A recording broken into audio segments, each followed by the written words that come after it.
नमस्कार, साप संदेश से मैं अनिल कौशिक। न्यूज़ अपडेट 7 बजे कार्यक्रम बादरा आसपास में आप सभी दोस्तों का स्वागत है। दोस्तों, कार्यक्रम की शुरुआत हमेशा की तरह मुख्य खबर से ही करते हैं और आज भी हम उसी खबर से शुरुआत करने जा रहे हैं। देश प्रदेश की भी प्रमुख खबरों की अपडेट आपको बताएंगे, मंडियों के भाव, मौसम के मिजाज की जानकारी भी आपको देंगे। और आज सबसे बड़ी खबर अगर बादरा क्षेत्र की कहें और उसी से हम शुरुआत करें तो दोस्तों, भारतीय जनता पार्टी की जो जन आक्रोश यात्रा गोगामेड़ी गांव से 4 दिसंबर को प्रारंभ हुई थी, उसका आज 14 दिसंबर को श्योराटाडा गांव में समापन हो गया। और जब आप ये समाचार देख रहे हैं तो देर रात्रि को भी अब ये सभा जो है श्योराटाडा गांव में जारी है। और आज किराड़ा हो, अलाइला हो, कलाना हो, इस पूरे बेल्ट में अंतिम दिन जो जन आक्रोश यात्रा है उसकी गूंज दिखाई दी। और हमने भी आज विस्तार से इसकी कवरेज भी की दोस्तों। जो साफ संदेश भारत के यूट्यूब चैनल और दोस्तों फेसबुक चैनल पर आप देख सकते हैं।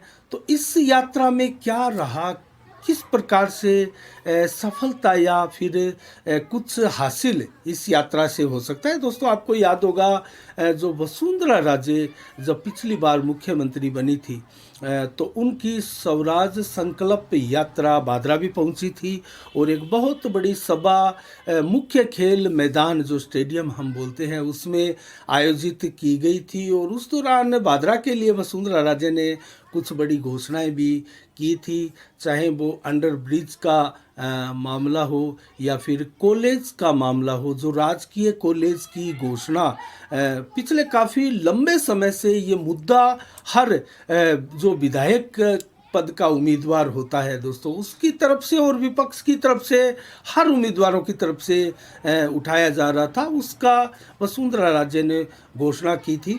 तो कुल मिला के अगर देखा जाए तो इस यात्राओं में 200 की 200 विधानसभाओं में 200 रथों के साथ निकाली गई इन यात्राओं का असीमित रूप से असर पड़ेगा। और हर भाजपा के उस उम्मीदवार को जिनको टिकट मिलने वाली है उनको इसका फ़ायदा ज़रूर मिलता है। और दोस्तों, ऐसी रथ यात्राओं के माध्यम से अगर मैं बात करूं क्षेत्र की तो संजीव बेनीवाल को तो बहुत फ़ायदा होगा दोस्तों इससे, क्योंकि संजीव बेनीवाल एक सक्रिय रहने वाले नेता माने जाते हैं बादरा क्षेत्र के। सदैव वो जल्दी उठकर अपने घर से नहा धोकर निकलते हैं और पूरा दिन फील्ड में, गाँव में लोगों के, जनता के, जन जन के बीच में रहने की जो उनकी हैबिट है, कहीं ना कहीं उनकी गहरी राजनीति और उनका बहुत शानदार राजनीतिक वजूद जो है वो इसी के चलते हैं। और ऐसे में जब ये यात्रा लगभग 4 से 14 दिन, ये 10 दिन जो यात्रा चली है, इससे उनके बीच में लोगों के साथ जो सामंजस्य हुआ है और मिलने का उनको मौका मिला है, एक संवाद कायम करने का लोगों के साथ मौका मिला है, उस मौके को संजीव बेनीवाल ने भली भांति बुनाया भी है दोस्तों।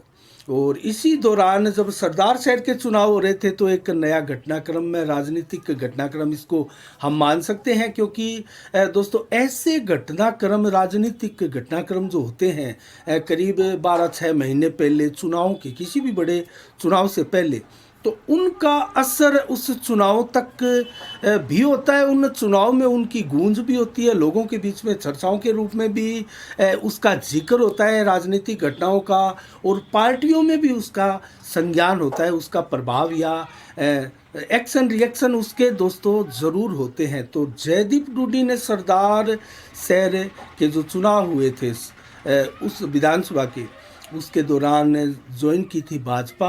और 1-2 कार्यक्रम में दोस्तों रथ यात्रा के दौरान कल वो रथ यात्रा में भी शामिल थे और उनका एक संबोधन भी हमने साफ संदेश के यूट्यूब चैनल और फेसबुक पर भी डाला है, आपने देखा भी होगा।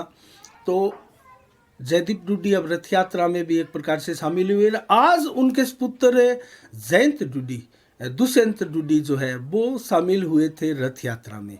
तो कुल मिला के एक और नेता है एसपी सिंह, उनके पत्ते अभी खुलने बाकी है। इसका जिक्र हम इसलिए कर रहे हैं क्योंकि हमने बताया इनका बहुत दूरगामी प्रभाव होता है दोस्तों राजनीति में, चर्चाओं के रूप में, पार्टियों की दृष्टि से।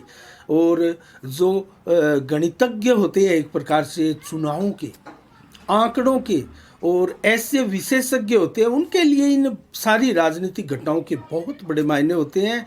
और वर्तमान में अगर सबसे प्रमुख राजनेताओं का हम नाम ले जो भादरा क्षेत्र में अपना कुछ वजन है वो प्रस्तुत कर सकते हैं, पेश कर सकते हैं जनता के सामने, तो उनमें संजीव बेनीवाल या फिर वर्तमान विधायक बलवान पूनिया बहुत बड़े नाम है दो। और उनके अलावा जयदीप डूडी, एसपी सिंह पूर्व जिला कलेक्टर, और बजरंग सहारण, ये ही प्रमुख नाम वर्तमान में राजनीति का केंद्र बिंदु बने हुए हैं। इसके अलावा कार्तिक डूडी भी हैं, युवा है, लेकिन अब जयदीप डूडी जब भारतीय जनता पार्टी में आ गए तो कार्तिक डूडी क्या करेंगे, वो भी अपने पत्ते नहीं खोल पा रहे हैं और वो भी एक प्रकार से अपना अभियान चलाए हुए हैं। तो कुल मिला के ये 5-6 नेता है जो आने वाले 2023 के चुनाव में बड़े चेहरों के रूप में, छोटे चेहरों के रूप में और बड़ी बड़ी टिकटों के साथ उम्मीदवारी करते हुए आपको नजर आएंगे। कोई किसी टिकट से उम्मीदवारी कर सकता है, कोई किसी टिकट से कर सकता है। बसपा से भी यहाँ हर बार प्रत्याशी खड़े होते हैं, तो क्या रूपनाथ, महंत रूपनाथ जो है गोरखटीला के, क्या वो भी दावेदारी जताने वापस आएंगे? तो इसका मतलब है बैलेट पेपर जो है वो काफ़ी लंबा भादरा का रहता है हर बार। इस बार रहेगा क्या, ये भी देखने वाली बात है। और कुल मिला के रथ यात्रा की हम समीक्षा कर रहे थे, तो इस रथ यात्रा का वजन और इस रथ यात्रा की चर्चा दोस्तों अब चलने वाली है और इसका असर जो है वो आपको दिखने वाला है 20 तारीख की रैली में, जो सभा 20 तारीख की संजीव बेनीवाल द्वारा वीडीएस प्लेस में बुलाई गई है। विधिवत रूप से इस यात्रा का समापन उसी रैली के द्वारा संपन्न होगा। वैसे ये यात्रा आज समापन कर दी गई है।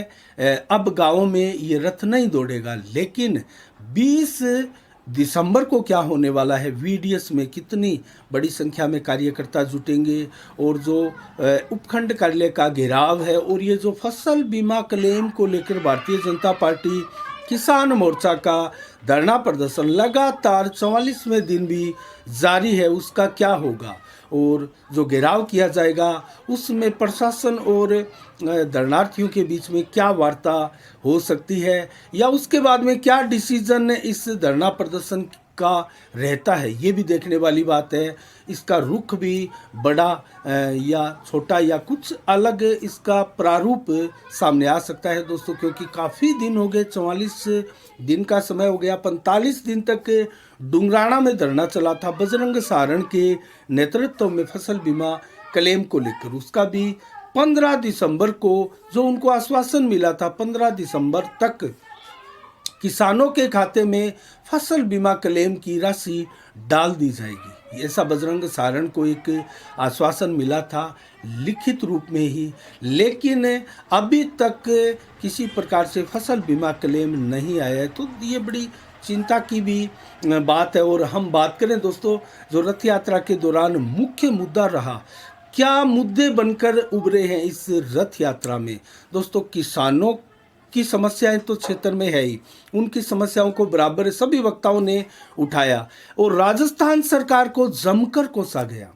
और जिस राजस्थान सरकार के बनने से पूर्व ये जो सरकार चल रही है 4 वर्ष पूरे हुए हैं, उससे ठीक पहले मैं 7 दिसंबर 2018 का आपको उसका बयान आपको बताऊं, जो कि सभी रथ यात्रा के वक्ताओं का मुख्य बयान था। विशेषकर संजीव बेनीवाल या शंकर बाकर की जो वक्ता शैली है और उनके हर वक्तव्य में उस भाषण का जिक्र था राजस्थान सरकार के, जो कि करीब 6 दिन पहले 7 दिसंबर 2018 को वो भाषण दिया गया था राहुल गांधी द्वारा, जो कि उस समय सर्वोच्च लीडर थे कांग्रेस के। आज भी कांग्रेस के सबसे बड़े लीडर राहुल गांधी को ही माना जाता है और भारत जोड़ो यात्रा के तहत तो वो वर्तमान में उनका पड़ाव जो है वो राजस्थान में ही चल रहा है और कल उनका पड़ाव कोटा में था। तो दोस्तों, राहुल गांधी ने दरअसल क्या कहा था 7 दिसंबर 2018 को, जिसको लेकर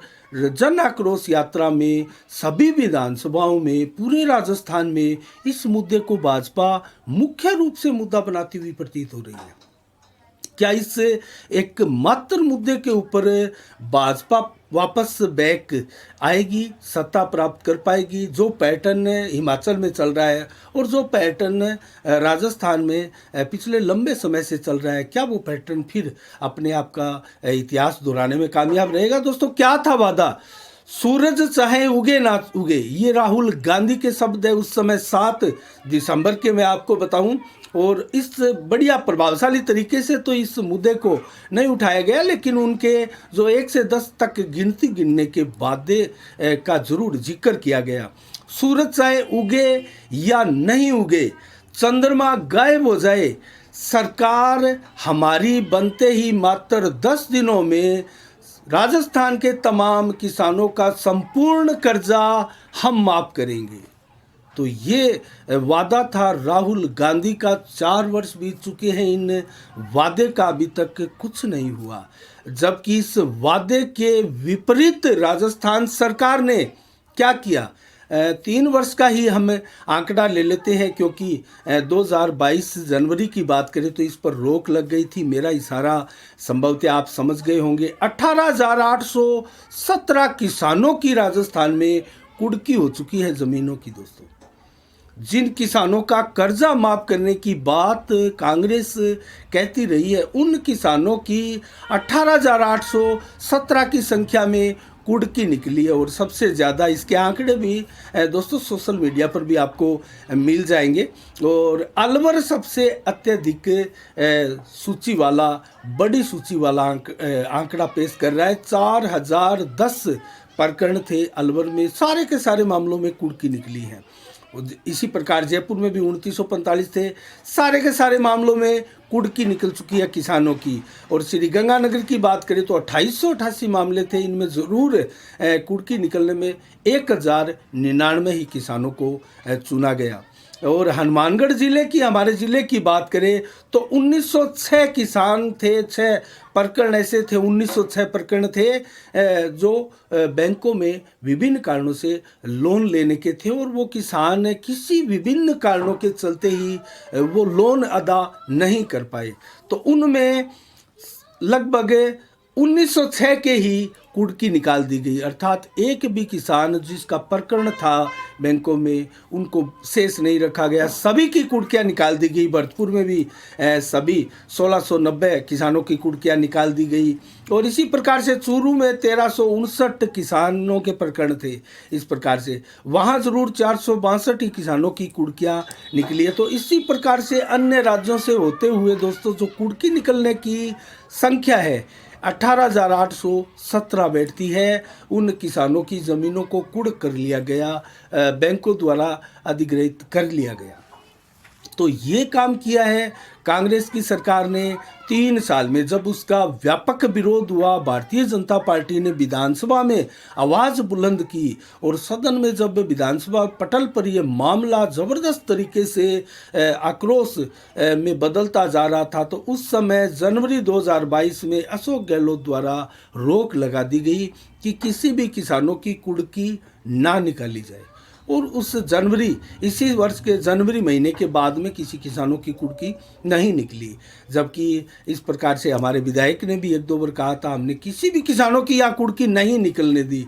तो ये तो अशोक गहलोत के माननीय मुख्यमंत्री के वक्तव्य का एक हिस्सा है। सरकार की एक नीति थी कि जनवरी के बाद में किसी किसान की कुर्की ना निकाली जाए, लेकिन उससे पहले जिन किसानों की कुर्की निकल चुकी है, क्या उनका कोई किसी प्रकार से समाधान किसी भी विधायक ने या राजस्थान सरकार ने किया है? दोस्तों, ये बहुत बड़े सवाल है। जब अन्नदाता हमारे देश का किसान ही इस प्रकार से त्राही त्राही करेगा, सड़कों पर उतरने के लिए मजबूर होगा, चाहे वो फसल बीमा क्लेम हो या फिर इस प्रकार से कुर्की के मामले हो, यूरिया के खाद के मामले हो, या फिर अन्य प्रकरण हो, पानी सिंचाई का मामला हो, पेयजल का मामला हो, ये मूलभूत सुविधाएं जो सड़क, पानी, बिजली अगर दे ना सके तो वो सरकार किस काम की है? दोस्तों, इस प्रकार के नारे भी आपने चुनाव के समय सुने होंगे, और आने वाले चुनाव में भी इसी प्रकार के नारे आप सुनने को मिलेंगे। और सभी पार्टियां अपना अपना अभियान चलाएगी हम बात कर रहे थे इस रथ यात्रा की, क्योंकि आज इसका समापन है, इसलिए हम इसकी समीक्षा भी कर रहे हैं। तो समापन के ऊपर ये मुख्य रूप से मुद्दे भारतीय जनता पार्टी के विभिन्न नेताओं के वक्तव्य में शामिल रहे, और क्या इनसे भाजपा की पार पड़ेगी 2023 के चुनाव में, ये देखने वाली बात है। और ये आगामी दिनों में हम इसके ऊपर भी जो समीक्षा है, विश्लेषण है, वो दोस्तों करेंगे। लेकिन अन्य खबरों की ओर आपका ध्यान आकर्षित मैं करना चाहूँगा। और दोस्तों, हमारे क्षेत्र के विधायक बलवान पूनिया इस समय 3 दिवसीय केरल के दौरे पर हैं। और आखिर केरल में क्या है? अखिल भारतीय किसान सभा का, माफ कीजिएगा, 4 दिवसीय ये दौरा है, 4 दिवसीय ये कार्यक्रम है। 4 दिन विधायक बलवान पूनिया अपनी टीम के साथ गए हैं, कुछ उनके साथी गए हैं, उनकी धर्मपत्नी भी उनके साथ गई है, और नौहर के जो नेता है माकपा के मंगेश चौधरी वो भी गए हैं, शिवपत मेघवाल भी राजस्थान से गए हैं, और इसके अलावा छगन चौधरी जो राष्ट्रीय राज्य महासचिव है माकपा के वो भी गए हैं। पूर्व विधायक पेमा राम हो या फिर पूर्व विधायक अमरा राम हो, और हमारे विधायक बलवान पूनिया तो है ही, और विधायक गिरधारी मैया जो कि माकपा के विधायक है, वो कुल मिला के 36 ऐसे लोग राजस्थान से भी केरला में गए, और कुल 850 ऐसे देश भर के प्रतिनिधियों का ये सम्मेलन है। और इस सम्मेलन में चिंता व्यक्त की जाएगी किसानों की, और किसानों की दुर्दशा पर बातें होगी, और किसानों की आगामी, किसानों को लेकर विभिन्न योजनाओं को लेकर, उनकी दशा दुर्दशाओं को लेकर आगे क्या रणनीतियां हो, इसको लेकर भी वहाँ से कुछ नया देश में आ सकता है, जो इन माकपा के नेताओं के संबोधनों में आने वाले चुनाव में एक वक्तव्य के रूप में, संबोधन के रूप में आप उनका जो है संबोधन देख सकते हैं। तो ये यात्रा रही, और हमने जिक्र किया गांव गांव आज जो यात्रा चल रही है उसका समापन हो गया, और 44 दिन से धरना प्रदर्शन भारतीय किसान मोर्चा के बैनर तले आज भी उपखंड तहसील के उपखंड कार्यालय के आगे दोस्तों जारी है। इसके अलावा अन्य खबरों की ओर रुख करें तो अर्जेंटीना ने 3-0 से क्रोएशिया को हराकर फाइनल का अपना टिकट पक्का कर लिया है। तो यहाँ मेसी की एक बार फिर जीत हुई है, और मेसी की संभावना गोल्डन बूट की भी अब बन गई है, क्योंकि मेसी के ही दम पर, शानदार प्रदर्शन पर अर्जेंटीना फाइनल में पहुंच चुकी है इस 2022 के फीफा वर्ल्ड कप में। और आज रात्रि को जो मुकाबला दूसरे सेमीफाइनल के रूप में है, वो दोस्तों फ्रांस और मोरक्को के बीच में है, जो रात्रि को 12:30 बजे करीब ये मुकाबला भारतीय समय अनुसार खेला जाएगा, और 18 दिसंबर को फाइनल होगा जो अर्जेंटीना के साथ खेला जाएगा। जो फ्रांस और मोरक्को की टीम जीत कर आएगी वो टीम खेलेगी, और 17 दिसंबर को जो हारी हुई टीमें हैं क्रोएशिया और फ्रांस मोरक्को के बीच में जो हारेगी उसके बीच में तीसरे नंबर के लिए मुकाबला होगा। तो इस प्रकार से इस फीफा वर्ल्ड कप का समापन अब चंद ही दिनों बाद होने जा रहा है। और बिहार के छपरा में दोस्तों जहरीली शराब पीने से लगभग 20 से अधिक लोगों की मौतें हो गई है, और इसको लेकर विधानसभा में जबरदस्त हंगामा भी हुआ। आपको याद होगा बिहार में शराबबंदी है, जैसे गुजरात में भी शराबबंदी है, लेकिन इन शराबबंदी वाले राज्यों में भी शराब धड़ल्ले से मिलती है, ये एक अलग बात है। लेकिन जहरीली शराब से मौत को लेकर उन राज्यों में, जिन राज्यों में शराबबंदी हो, ये बहुत बड़ा मामला हो जाता है, और उसको लेकर आरोप तय करने पड़ते हैं, सरकार को नाको चने चबाने पड़ते हैं। और विधानसभा में विपक्ष में है भारतीय जनता पार्टी, उन्होंने जब विधानसभा में आज हल्ला किया तो नीतीश कुमार के तलक तेवर आज देखने को मिले, और वो विफर पड़े। और दोस्तों आज उनके मुख से भी कुछ इस प्रकार के अपशब्द भी निकल पड़े, जब उनको गुस्सा आया। विधानसभा में भारतीय जनता पार्टी हल्ला कर रही थी और सदन के पास आकर मांग कर रही थी कि इन जो 20 जहरीली शराब से मौतें हुई है उनका जवाब दे सरकार।